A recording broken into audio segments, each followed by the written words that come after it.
Sue Bird won 4 WNBA championships. She was an All-Star 13 times, one of the more decorated basketball players in history, and also 5-time Olympic gold medalist. Just named USA Basketball Women's National Team Managing Director. That's a hell of a title there. Is that on your business card? And what exactly does that mean, Sue? Sue Bird, 4-time WNBA champion, 13-time All-Star, 5 Olympic gold medals, one of the most decorated basketball minds in history. And now, she just added a new title to her legendary resume, Managing Director of the USA Basketball Women's National Team. Yeah, it's a mouthful. And yes, it should be in gold foil on her business card. But what exactly does it mean? Basically, Sue is now the GM of all GMs. She picks the coach, picks the roster, and picks who gets to chase gold on the biggest stage in the world. And not even a week into the job, Sue Bird had what can only be described as a full-blown superfan meltdown. And no, it wasn't over Taylor Swift or Beyonce. It was about Caitlin Clark. Managing director. It's basically what Grant Hill did for the men's team. So like a GM, pick the coach, pick the players, and then win some gold. The long-range assassin lighting up the WNBA, the walking heat check, the ratings magnet. Sue didn't just tip her cap. She basically wrote a basketball love poem. If there were an MVP for admiration, Sue Bird just won it unanimously. But what exactly did she say? And why is the sports world losing its mind? Sue Bird didn't just compliment Caitlin Clark, she knighted her. And instead of a sword, it was the Sue Bird seal of approval.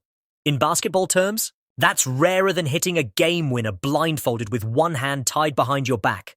Sue Bird isn't just a legend. She's the general of generals, the queen of calm execution, the conductor who orchestrated WNBA titles like symphonies. So when she says Caitlin Clark is different, you believe her. Not because you want to, but because you feel it in your bones. Back in Iowa, the Fever took on Brazil in a preseason exhibition. I mean, I couldn't agree more. She knows it, and so does everybody else. The ratings for this game were 1.28 million. The game was on ESPN. It peaked at 1.6, wow. And she only played like 18 minutes. Wow. So the Caitlin Clark effect is back. Not seeing her play since the fall. I'm sure it was hype. Caitlin Clark went full wizard mode. That logo shot? She didn't just shoot from the logo. She redefined the logo. They might need to paint a new one 5 feet deeper. Even the Brazilian national team couldn't help themselves. After the game, selfies, autographs, total fangirling. One player even tried to hit a logo shot in warm-ups just to see what it felt like to be her. I love that Caitlin understands the moment, she said. She knows what the people want, and she delivers. That's not just a nod, that's a torch pass. And the torch? It's on fire. Now remember, Caitlin Clark didn't make the 2024 Olympic roster. Under Cheryl Reeves' leadership, she was left off Team USA. Takes us to Indiana, which I think everyone agrees right now has gone from, a team that made the playoffs last year, lost in the first round. They were building all these young pieces, of course, Caitlin Clark, to now an immediate contender with all the moves that they've made. A decision that sparked outrage across the country. People were confused. Some were furious. But now Sue Bird is the one holding the pen. And her comments didn't exactly sound like someone planning to leave Clark off the next Olympic team. In fact, they sounded like breadcrumbs, leading straight to Los Angeles 2028. If you're hyped for Caitlin Clark to bring home gold, comment CC gold medal below. Let's manifest it into existence. The numbers don't lie. That Fever versus Brazil game? 1.28 million viewers, peaking at 1.6 million in the preseason. And Clark only played 18 minutes. The Caitlin Clark effect? It's back. And let's be real. Paint dry. I'd rather watch dirt just be moved around because Caitlin Clark's not on the team. If she's there, it's appointment TV. You people, whoever did this, honestly, hey, take your brain, put it in a museum, and study it for how dumb. Sue Bird is not easy to impress. This is someone who built UConn into a dynasty, carved up defenses for 2 decades, and could probably run a pick and roll in her sleep. She's seen hype come and go. She's played against legends and mentored future Hall of Famers. So when Sue Bird looks at Caitlin Clark and says, "This is different," that's not flattery. That's prophecy. This isn't a hot streak. This is generational.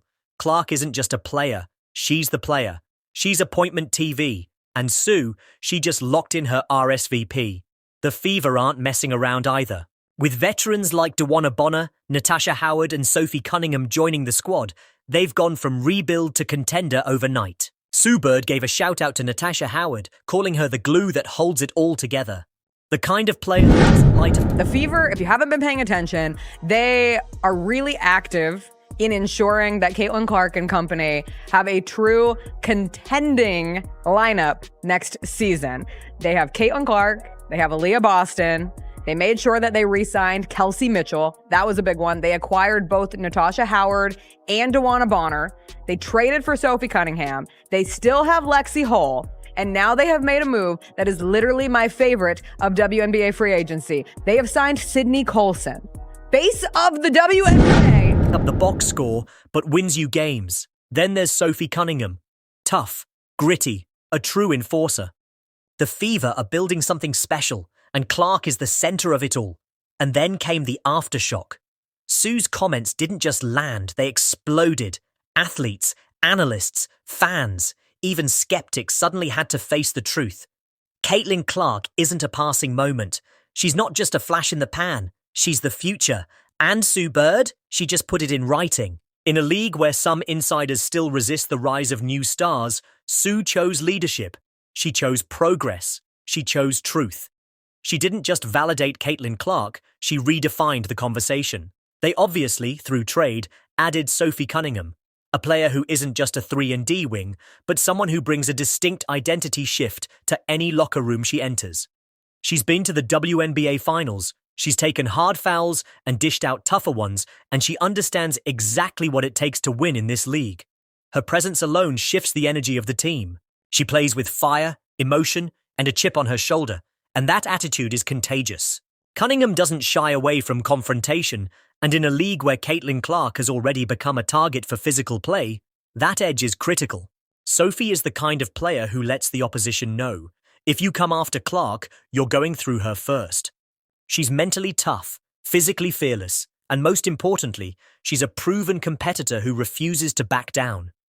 That's not just valuable, that's essential. Expect Caitlin Clark to make it. I'm sure the NBA expects Caitlin Clark to make it.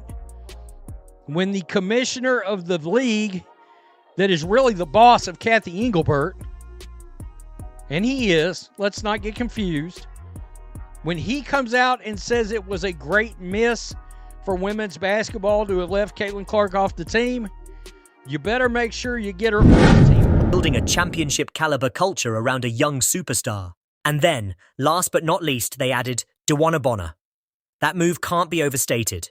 Bonner is a walking resume, 5-time All-Star, 2-time WNBA champion, and one of the most respected veterans in the game. Her leadership isn't loud, but it's undeniable. She's a calming force in chaos and a relentless scorer when it counts. She brings the playoff poise, the championship mindset, and the locker room stability that you need when you're transitioning from rebuilding to contending. Think of Bonner as the spine of this roster, a player who's seen it all, done it all, and now gets to mentor Caitlin Clark while still producing at a high level. Her length, versatility, and experience make her the ultimate Swiss Army knife, and alongside Clark's playmaking and Cunningham's grit, Bonner forms the veteran backbone that transforms the Fever into more than just an exciting young team. They're now a serious threat. They obviously, through trade, added Sophie Cunningham, a player who isn't just a 3-and-D wing, but someone who brings a cultural shift with every step she takes on the court. Cunningham is the emotional thermostat for any team she's on. You don't bring in Sophie just for her perimeter shooting or defensive versatility. You bring her in because she's a tone setter, a protector, and an agitator in the best possible way. She plays with a nasty edge that forces her teammates to elevate their toughness and focus.